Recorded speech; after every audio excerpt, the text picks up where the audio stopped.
स्वागत है एक बार फिर आप सभी का आपके अपने YouTube चैनल PS क्लासेस पर।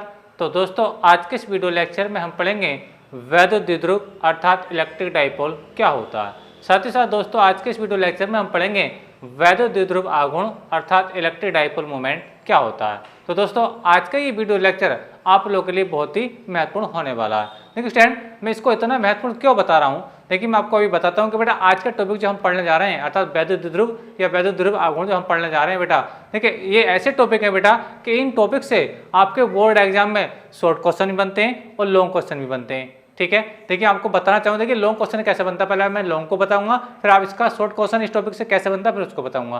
तो पहले समझते हैं, देखिए इस टॉपिक से आपका लॉन्ग क्वेश्चन किस प्रकार पूछा जाता है। देखिए आपसे पूछा जाएगा स्टूडेंट कि वैद्युत द्विध्रुव क्या होता है, ठीक है, जिसमें आप लोगों को वैद्युत द्विध्रुव की परिभाषा बतानी होती है और साथ ही साथ आपसे पूछा जाएगा कि वैद्युत द्विध्रुव की अक्षीय या निरक्षीय, बात समझ में आ रही है, या तो आपसे अक्षीय स्थिति में पूछेगा या फिर निरक्षीय स्थिति में पूछेगा। ठीक है, अक्षीय या निरक्षीय स्थिति में वैद्युत क्षेत्र की तीव्रता या वैद्युत विभव के लिए व्यंजक प्राप्त करवाएगा। बात समझ में आ रही है। तो ये पूरा क्वेश्चन इस टाइप से आपका 5 नंबर में बनता है बच्चों। कितने नंबर बनता है? 5 नंबर में। ठीक है, अच्छा अब देखिए इस टॉपिक से शॉर्ट क्वेश्चन कैसे बनता है। शॉर्ट क्वेश्चन बेटा आपसे ऐसे बनेगा कि वैद्युत द्विध्रुव क्या होता है, इसको उदाहरण दे करके समझाइए। तो इस प्रकार का जो क्वेश्चन बनेगा वो आपसे बेटा 2 नंबर में बनेगा। बात समझ में आ रही है। लेकिन उन क्वेश्चनों को अच्छे से तैयारी करने के लिए बेटा, ठीक है, आपको ये पता होना चाहिए कि वैद्युत द्विध्रुव रियल में होता क्या है, वैद्युत द्विध्रुव क्या होता है, ठीक है, वैद्युत द्विध्रुव आघूर्ण क्या होता है। देखिए दोनों ही बेटा आज के जो टॉपिक है जो आज हम डिस्कस करने वाले हैं बेटा, ये बहुत ही महत्वपूर्ण टॉपिक है, इनको बिल्कुल भी मिस ना करें बेटा। वीडियो को पूरा देखें और शांति के साथ देखें। पहले देखिए हमेशा की तरह मैं पूरे लेक्चर को पहले समझाऊंगा, ठीक है, समझाने के बाद बेटा आप लोगों से मैं विशेष रिक्वेस्ट ये करूंगा, ठीक है, कि आप इसका स्क्रीनशॉट ले लेंगे और आप अपनी नोट्स में कॉपी कर लेंगे। तो देखिए मैं आपसे हमेशा की तरह रिक्वेस्ट ये कर रहा हूँ कि यदि आप लोग अभी तक अपना कॉपी पेन लेकर के नहीं बैठे हैं, ठीक है, तो अपना कॉपी पेन लेकर के बैठ जाइए और देखिए मेरे साथ अपना नोट्स बनाते हुए चलिए। मैं हमेशा आप लोगों से कहता हूँ बेटा कि देखिए जितना हम पढ़ाई कर रहे हैं बेटा, ठीक है, आपके बोर्ड एग्जाम के लिए कर रहे हैं, ठीक है, और हम चाहते हैं कि आपकी जो परसेंटेज है बेटा एग्जाम में बहुत अच्छे से आए, लेकिन बेटा तभी आएगी जब एक अच्छे से आप अपना नोट्स बना करके चलेंगे स्टूडेंट। ठीक है, तो पूरा सिक्वेंस से पढ़ेंगे, पूरा फिजिक्स पढ़ेंगे 12th क्लास फिजिक्स, ठीक है स्टूडेंट, और लेकिन पूरे फिजिक्स का नोट्स भी बनवाएंगे आप लोगों से। इसलिए मैं बार बार कह रहा हूँ कि देखिए पूरा नोट्स बनवाएंगे, बिल्कुल घबराने की बात नहीं बच्चों, ठीक है, लेकिन नोट्स जरूर बनाए बेटा कि यही नोट्स बेटा आपके लिए एग्जाम टाइम में बहुत बड़ा वरदान सिद्ध होगा स्टूडेंट। ठीक है, तो चलिए बिना किसी देरी के शुरू करते हैं अपने वीडियो लेक्चर को और समझते हैं बेटा कि वैद्युत द्विध्रुव क्या होता है बेटा। ठीक है, तो देखिए पहले मैं आपको ओरल समझा रहा हूँ, फिर इसकी डेफिनेशन को आराम से समझ लेंगे स्क्रीन पर स्टूडेंट। ठीक है, देखिए स्टूडेंट वैद्युत द्विध्रुव 2 आवेशों का एक ऐसा निकाय होता है जिसमें 2 चार्ज होंगे यानी 2 आवेश होंगे, ठीक है, एक पॉजिटिव होगा और एक नेगेटिव होगा। बस समझ में आ रही है। और वह एक दूसरे से क्या होंगे बेटा, बहुत ही सूक्ष्म दूरी पर अर्थात अल्प दूरी पर स्थित होंगे। ठीक है, तो वो निकाय कहलाएगा आपका वैद्युत द्विध्रुव। यानी कहने का मतलब ये है कि वैद्युत द्विध्रुव 2 बराबर और विपरीत आवेशों का एक संयोग होता है। ठीक है, और वो जो आवेश होते हैं बेटा वो बहुत ही ज्यादा अल्प दूरी पर अर्थात सूक्ष्म दूरी पर स्थित होते हैं, तो उस निकाय को हम कहते हैं बेटा वैद्युत द्विध्रुव। उम्मीद है मेरा आपको समझ में आई होगी। एक बार फिर से मैं बता रहा हूँ कि वैद्युत द्विध्रुव 2 बराबर और विपरीत आवेशों का एक संयोग होता है, ठीक है, जिसको हम निकाय का नाम देंगे स्टूडेंट। ठीक है, तो उस निकाय को या उस संयोग को हम क्या कहेंगे बेटा, वैद्युत द्विध्रुव कहेंगे। लेकिन उसके लिए इंपॉर्टेंट बात ये रहेगी बेटा कि 2 आवेश होंगे, दोनों बराबर होंगे और ये विपरीत नेचर के होंगे। ठीक है, बात समझ में आ रही है। एक प्लस का होगा तो दूसरा माइनस का होगा। बात समझ में आ रही है। तो अगर ये एक प्लस और एक माइनस चार्ज, एक प्लस चार्ज और एक माइनस चार्ज बहुत ज़्यादा पास हैं, तो बहुत अल्प दूरी पर स्थित है बेटा, तो ये पूरा जो सिस्टम है, पूरा जो निकाय है, ये कहलाता है आपका वैद्युत द्विध्रुव। चलिए देखिए स्क्रीन पर, देखिए स्टैंड, देखिए वैद्युत द्विध्रुव यानी इलेक्ट्रिक डाइपोल क्या बताया मैंने, वह निकाय जिसमें तो बराबर किंतु विपरीत आवेश, बस समझ में आ रही है, यानी आवेशों का जो मैग्नीट्यूड है वो बिल्कुल बराबर होना चाहिए, ठीक है, और एक दूसरे के क्या होना चाहिए, अपोजिट होना चाहिए, यानी विपरीत आवेश एक दूसरे से अल्प दूरी पर स्थित हो, क्या कहलाता है, वैद्युत द्विध्रुव कहलाता है। देखिए उम्मीद करता हूँ मेरी बात आपको समझ में आई होगी। देखिए वह निकाय जिसमें 2 बराबर किंतु विपरीत आवेश यानी परिमाण में बराबर हों, ठीक है, लेकिन उनका जो साइन है, उनका जो चिन्ह है वो अलग अलग होना चाहिए। देखिए मैं एक एग्जाम्पल देना चाह रहा हूँ आप लोगों को। जैसे मान लीजिए एक है आपका -2 माइक्रोकूलम या माइक्रोकूलम, ठीक है, और दूसरा आपका +2 माइक्रोकूलम। बात समझ में आ रही है। ठीक है, और ये एक दूसरे से अल्प दूरी पर स्थित है, ठीक है। तो ये जो कहलाएगा बेटा, ये आपका वैद्युत ध्रुव कहलाएगा। क्या कहलाएगा? वैद्युत ध्रुव। क्यों? देखिए आपने देखा कि आवेश का जो मान है, देखिए यहाँ पे प्लस के 2 माइक्रो कूलम है और यहाँ पे माइनस के 2 माइक्रो कूलम है। तो आप देखें परिमाण में तो बराबर है, दोनों का दो ही मान है, 2 माइक्रो कूलम और 2 माइक्रो कूलम, लेकिन साथ ही साथ इनका जो नेचर है वो अलग अलग है। यानी ये प्लस, ये माइनस का 2 माइक्रो कूलम है और ये प्लस का 2 माइक्रो कूलम है। तो ऐसा जो निकाय होगा, ऐसा जो सिस्टम होगा बेटा, वो कहलाता है आपका वैद्युत ध्रुव। एक एग्जाम्पल मैं देना चाहता हूँ। देखिए मान लीजिए एक इलेक्ट्रॉन बात समझ आ रही है, और मान लीजिए एक प्रोटॉन, ठीक है। अब देखिए इलेक्ट्रॉन और प्रोटॉन पर जो चार्ज होता है बिल्कुल बराबर होता है। इलेक्ट्रॉन पर होता है -1.6 × 10⁻⁻⁹ कूलम होता है, लेकिन प्रोटॉन पर भी इतना ही चार्ज होता है, लेकिन वो प्लस का होता है। प्रोटॉन के लिए क्या होता है? +1.6 × 10⁻⁻⁹ कूलम। बात समझ आ रही है? यानी जब एक इलेक्ट्रॉन और एक प्रोटॉन एक दूसरे के बहुत ज्यादा पास स्थित होते हैं बेटा, ठीक है, तो वो एक वैद्युत ध्रुव का निर्माण करते हैं। किसका निर्माण करते हैं बेटा? वैद्युत ध्रुव का निर्माण करते हैं। उम्मीद है कि मेरे आपको समझ में आई होगी। यानी वैद्युत ध्रुव एक ऐसा निकाय होता है बेटा जिसमें दो बराबर किंतु विपरीत आवेश एक दूसरे से अल्प दूरी पर स्थित होते हैं। ठीक है, चलिए समझते हैं। तो स्टैंड देखिए, अब डेफिनेशन आपको बता चुका हूं, एक बार फिर से रिपीट कर रहा हूं। वह निकाय जिसमें तो बराबर किंतु विपरीत आवेश एक दूसरे से अल्प दूरी पर स्थित हो, वैद्युत ध्रुव कहलाता है। अब देखिए बेटा, मैंने एग्जांपल इसके पूछे गए। देखिए एग्जांपल क्या है? HCl लिखा मैंने, H2O लिखा और क्या लिखा? NH3 लिखा। अब देखिए इसका क्या रिलेशन है, इसको मैं अच्छे से समझाना चाहता हूँ। देखिए H2O क्यों लिखा मैंने, इसको क्यों मैं वैद्युत ध्रुव का उदाहरण इसको दे रहा हूँ, ठीक है। HCl को मैं बताने वाला हूँ, तो समझे। देखिए पहले हम देखिए समझे HCl के लिए समझ, देखिए समझे बेटा HCl, जैसे आप जानते हैं बेटा HCl हाइड्रोजन क्लोराइड।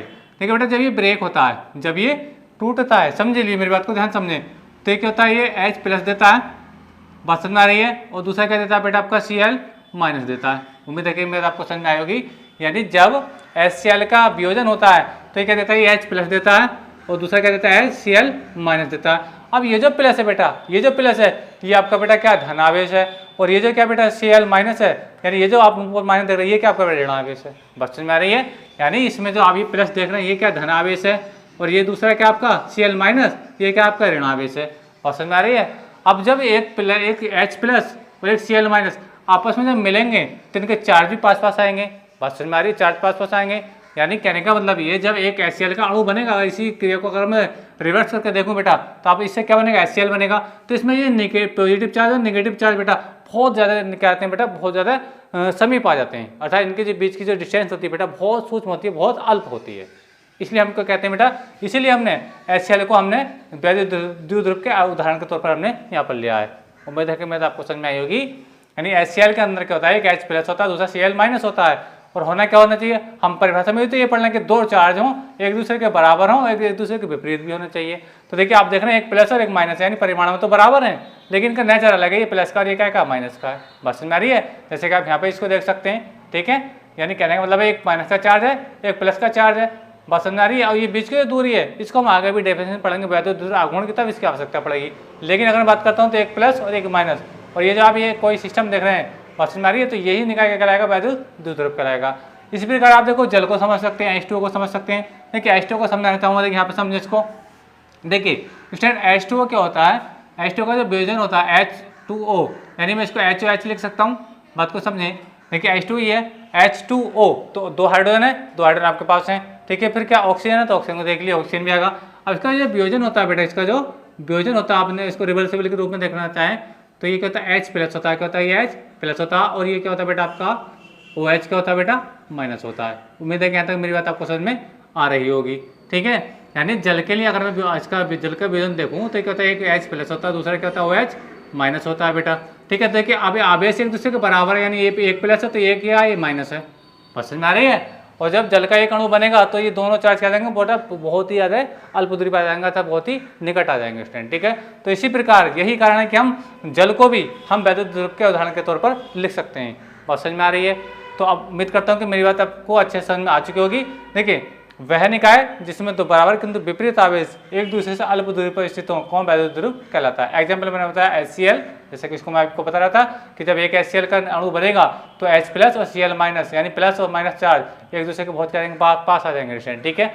इस प्रकार जल का एक अणु बनता है तो H प्लस होता है, OH माइनस होता है, ये आपस में संयोग करके जल का एक अणु बनाएंगे। जब ये मिलेंगे बेटा तो मिलने पे क्या बनेगा, एक सिस्टम बनेगा और इस सिस्टम को क्या कहेंगे हम, वैद्युत द्विध्रुव कहेंगे स्टूडेंट। ठीक है, तो उम्मीद करता हूँ यहाँ तक मेरी बात आपको अच्छे समझ में आ गई होगी स्टूडेंट। ठीक है, अब देखिए स्टूडेंट बात करते हैं कि वैद्युत द्विध्रुव आघूर्ण क्या होता है। वैद्युत द्विध्रुव आघूर्ण क्या होता है बेटा, देखिए इसी का जस्ट अगला पहलू है, वैद्युत द्विध्रुव का जस्ट अगला पहलू है कि वैद्युत द्विध्रुव आघूर्ण क्या होता है। देखिए स्टूडेंट, देखिए ध्यान से समझें, पहले मोरल समझा रहा हूँ फिर आप इसकी डेफिनेशन को समझाऊंगा स्टूडेंट। ठीक है, देखिए वैद्युत द्विध्रुव के किसी एक आवेश, अभी आपने पढ़ा वैद्युत द्विध्रुव के अंदर दो आवेश होते हैं, एक प्लस का होता है दूसरा माइनस का होता है, और बहुत एक दूसरे के अल्प दूरी पर स्थित होते हैं, यानी बहुत कम दूरी पर स्थित होते हैं। ठीक है, तो वैद्युत द्विध्रुव आघूर्ण, वैद्युत द्विध्रुव अलग चीज है बेटा, वैद्युत द्विध्रुव आघूर्ण अलग चीज है।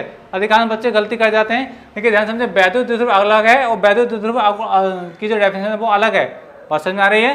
तो देखिए अब मैंने वैद्युत द्विध्रुव तो आपको समझा दिया, अब बताऊं कि वैद्युत द्विध्रुव आघूर्ण क्या होता है। देखिए वैद्युत द्विध्रुव आघूर्ण कैसा है, वैद्युत द्विध्रुव के किसी एक आवेश और उन आवेशों के बीच की दूरी के गुणनफल को क्या कहते हैं बेटा, वैद्युत द्विध्रुव आघूर्ण कहते हैं, अर्थात इलेक्ट्रिक डाइपोल मोमेंट कहते हैं। देखिए वैद्युत द्विध्रुव के किसी एक आवेश, वैद्युत द्विध्रुव के किसी एक, चाहे आप तो प्लस का चार्ज ले लें चाहे माइनस का चार्ज ले लें, लेकिन साइन हम किसी का नहीं लगाएंगे, प्लस या माइनस हम चिन्ह लगाएंगे, किसी का नहीं लगाएंगे, लेकिन हम एक आवेश को लेंगे और इन आवेशों के जो बीच की दूरी होती है 12, जैसे कि आप यहाँ पे भी देख रहे होंगे। ठीक है स्टूडेंट, तो एक किसी एक आवेश को ले लीजिए और उस आवेश की, इनके आवेशों के जो बीच की दूरी है 12, ठीक है, इससे इसकी मल्टीप्लाई कर देती है। अब इनकी जो मल्टीप्लाई करने के बाद जिनका प्रोडक्ट आएगा अर्थात जो गुणनफल होगा, वही गुणनफल क्या कहलाएगा, वैद्युत द्विध्रुव आघूर्ण कहलाएगा। इसलिए कहा जाता है बेटा वैद्युत द्विध्रुव के किसी एक आवेश, चाहे प्लस लो या माइनस लो, चिन्ह हमें कोई सा नहीं लगाना। ठीक है, किसी एक आवेश तथा दोनों आवेशों के बीच की दूरी के गुणनफल को क्या कहते हैं, वैद्युत द्विध्रुव आघूर्ण कहते हैं। और एक यहाँ पे इंपॉर्टेंट बात ये है बेटा कि जब भी वैद्युत द्विध्रुव का जिक्र चले, तो याद रखना उनके आवेशों के बीच की दूरी होती है वो हमेशा बेटा कैसे लिखी जाती है, 12 से लिखी जाती है। अधिकांश बच्चे गलती कर जाते हैं, जब बीच की दूरी का नाम आता है तो वो R से डिनोट कर देते हैं, लेकिन याद रखना वैद्युत द्विध्रुव के लिए स्पेशल कंडीशन ये होती है कि आवेशों के जो बीच की दूरी होती है बेटा वो हमेशा 12 से लिखी जाती है। बात समझ में आ रही है? जैसे मैं एग्जाम्पल दूं कि अगर आपसे न्यूमेरिकल में पूछ लिया गया कि वैद्युत द्विध्रुव के आवेशों के बीच की दूरी 5 सेंटीमीटर है, कितनी बेटा, 5 सेंटीमीटर है, तो आप ऐसे लिखो, कैसे लिखोगे, R बराबर 5, अगर आप किसी बच्चे ने लिख दिया R बराबर 5 सेंटीमीटर, ठीक है, तो बेटा ये गलत हो जाएगा। किसी बच्चे ने लिखा 12 बराबर 5 सेंटीमीटर, ठीक है, तो बेटा ये वाली बात इसकी राइट मानी जाएगी। यानी कहने का मतलब ये है कि वैद्युत द्विध्रुव की जो बीच की दूरी होती है वो हमेशा कैसे लिखी जाती है बेटा, 12 से लिखी जाती है। ठीक है, उम्मीद करता हूँ मेरी बात आपको समझ में आई होगी। अभी 12 कैसे होता है इसको भी समझ लो। अगर मान लीजिए वैद्युत द्विध्रुव का मध्य बिंदु ये है, ठीक है, मध्य बिंदु होते हैं एक L यहाँ से यहाँ तक होगा, मान लीजिए O इसका मध्य बिंदु है, तो यहाँ से यहाँ तक एक L होगा, दूसरा L यहाँ से यहाँ तक होगा।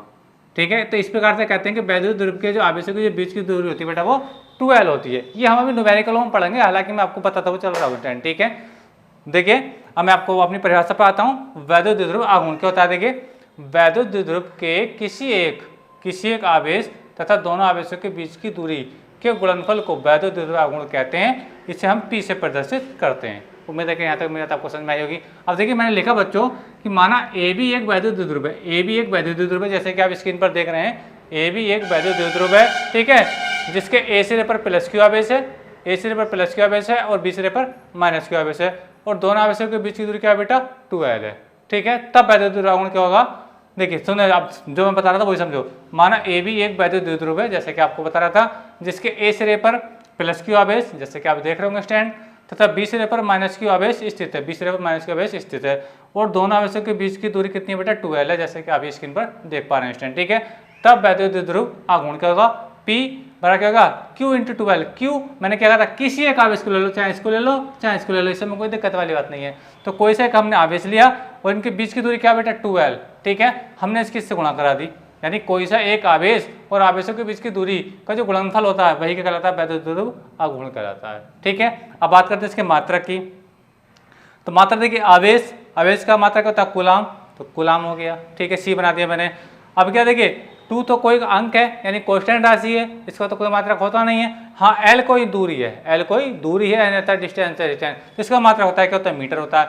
इसलिए जो वैद्युत द्विध्रुव आघूर्ण है, उसका मात्रक होता है कूलाम मीटर होता है। अधिकांश बच्चे इसको सेंटीमीटर समझ लेते हैं। क्या समझ लेते हैं बेटा? सेंटीमीटर समझ लेते हैं, लेकिन नहीं, वो चीज़ गलत है। ठीक है, इसका मतलब ये सेंटीमीटर नहीं है, ये कूलाम मीटर है, इसलिए मैंने इसके बीच में डैश का चिन्ह लगा रखा है स्टूडेंट। ठीक है, याद रखना हमेशा वैद्युत ध्रुव का जो मात्रा होता है वो कूलाम मीटर होता है। ठीक है, अच्छा अब बात करते हैं, देखिए बेटा ये जो वैद्युत ध्रुव है, वैद्युत ध्रुव आघूर्ण है, ये एक सदिश राशि है, ये एक सदिश राशि होती है। ठीक है, अर्थात ये आपकी दिशा पर भी निर्भर करती है परिमाण के साथ साथ। ठीक है, अब सवाल ये है कि इसका सदिश रूप क्या होगा और इसकी डायरेक्शन क्या होगी। बहुत जरूरी बात है, ध्यान से समझिए स्टूडेंट। देखिए वैद्युत ध्रुव की जो दिशा होती है बेटा, वैद्युत ध्रुव आघूर्ण की जो दिशा होती है, वैद्युत ये जो पी आप देख रहे हैं, ठीक है, इसकी जो दिशा होती है बेटा हमेशा ऋण आवेश से धनावेश की ओर होती है, ऋण आवेश से धनावेश की ओर होती है। ठीक है, याद रखना वैद्युत ध्रुव आघूर्ण एक सदिश राशि होती है जिसकी दिशा ऋण आवेश से यानी माइनस क्यू से धन आवेश यानी प्लस क्यू की ओर होती है। ठीक है, यानी ये जो एरो का चिन्ह है, ये जो एरो का चिन्ह आप देख रहे हैं, ये इसकी डायरेक्शन को ये बता रहा है कि वैद्युत ध्रुव की जो दिशा होती है हमेशा ऋण आवेश से धन आवेश की ओर होती है। देखिए स्टूडेंट, यहाँ पे एक बात मैं और बताता चलूँ एडवांस में। ठीक है, एक बात और एडवांस में बताता चलूँ, आपको हमेशा याद रहेगा यहाँ पे ट्रिक के माध्यम से। देखिए वैद्युत ध्रुव की जो दिशा होती है माइनस आवेश से प्लस आवेश की ओर होती है, लेकिन वैद्युत क्षेत्र की तीव्रता की जो दिशा होती है वो हमेशा प्लस आवेश से माइनस आवेश की हो रही है। अगर मैं तीव्रता के लिए बात करता हूँ, यानी ई की बात करता हूँ, वैद्युत क्षेत्र की तीव्रता जो मैंने पिछले वीडियो लेक्चर में पढ़ाई थी, वहाँ पे मैंने हालांकि बताया था, तो इसकी जो डायरेक्शन होती है बेटा हमेशा क्या होती है, धन आवेश से माइनस आवेश की ओर होती है। बात समझ में आ रही है? यानी कहने का मतलब ये, अगर दो चार्ज आपके पास हैं तो वैद्युत क्षेत्र की जो दिशा होती है हमेशा प्लस आवेश से माइनस आवेश की ओर होती है स्टूडेंट। उम्मीद है कि मेरा आपको समझ में आई होगी। जबकि वैद्युत ध्रुव की जो दिशा होती है वो हमेशा माइनस आवेश से प्लस आवेश की हो रही है। यानी ये जो ई है, ये जो ई है और ये जो पी है वैद्युत ध्रुव आघूर्ण डायरेक्शन में क्या होते हैं, एक दूसरे के अपोजिट होते हैं। ये होता है माइनस से प्लस की ओर, ये होती है प्लस से माइनस की ओर। उम्मीद है कि मेरी बात आपको अच्छे से समझ में आ गई होगी। तो लिखा देखिए, यह एक सदिश राशि है, कौन? वैद्युत ध्रुव आघूर्ण। ठीक है, सदिश राशि है जिसकी दिशा ये 2 टाइम्स रिपीट हो गया, मैं आपको माफी चाहूंगा इस चीज के लिए। ठीक है, जिसकी दिशा ऋण आवेश से धन आवेश की ओर होती है। ठीक है, इसका सदिश रूप क्या होता है? पी सदिश राशि है यानी वैद्युत आघूर्ण, तो वेक्टर का साइन आएगा। क्यू यानी आवेश अदिश राशि है, इसके ऊपर वेक्टर का साइन नहीं लगाएंगे। ठीक है, 2 एक कांस्टेंट राशि है, इसके ऊपर वेक्टर का साइन नहीं लगाएंगे। ठीक है, हाँ एल एक सदिश राशि है, दूरी क्या होती है, एक सदिश राशि होती है जो दिशा पर निर्भर करती है। ठीक है, तो इसलिए हमने उसके ऊपर क्या लगा दिया, वेक्टर का साइन लगा दिया।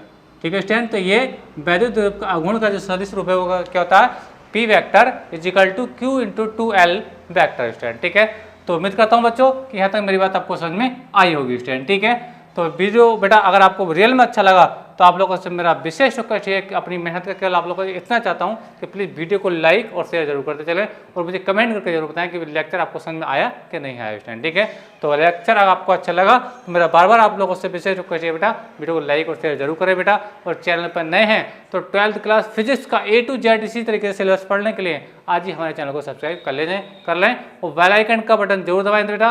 जैसे जैसे मेरी रोजाना कंटिन्यू वीडियो आ रही हैं उनका नोटिफिकेशन आप लोगों को टाइम से पहुंचेगा अगर यदि आप बेल आइकन का बटन दबाते हैं तब स्टूडेंट। ठीक है, तो बिल्कुल अच्छी से तैयारी कराएंगे, A to Z फिजिक्स की तैयारी कराएंगे, चाहे आपके एग्जाम्पल्स हों, चाहे आपके न्यूमेरिकल्स हों या किसी भी प्रकार का आर्टिकल्स हो स्टूडेंट। ठीक है, तो सारी तैयारी कराएंगे A to Z पूरी फिजिक्स को समझने के लिए बेटा आज ही हमारे चैनल को सब्सक्राइब जरूर करें बोले। ठीक है, तो मिलेंगे अगले वीडियो में, तब तक के लिए धन्यवाद। अब आप इसका स्क्रीनशॉट ले सकते हैं स्टूडेंट। ठीक है, और स्क्रीनशॉट लेकर के अपना नोट्स बना लीजिए स्टूडेंट। ठीक है, मिलेंगे।